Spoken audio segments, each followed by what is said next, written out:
And because God created everything scientifically, NASA, our government's website, lists 5,000 years of eclipses. They know exactly when they're going to happen, where they're going to happen, and they have a list of 3,000 years in the past to 2,000 years in the future. So I went just to see if there was any interesting eclipses. This is back in 2008, over the next 10 years.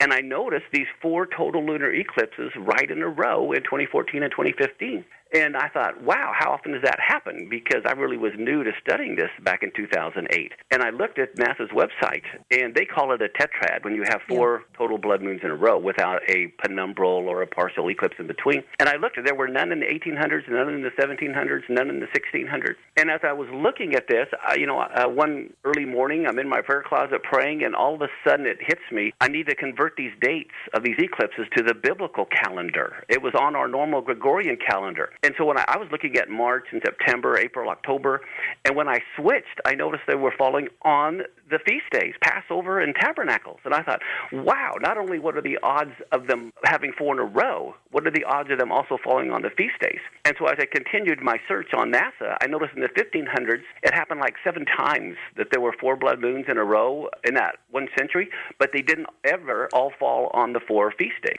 So this increases the odds and the rarity. Well, guess what? Then I noticed in 1967, there were 4 blood moons, right when Israel captured Jerusalem in 67 and 68. And then again, right after they became a nation in 1948, they happened in 1949 and 50.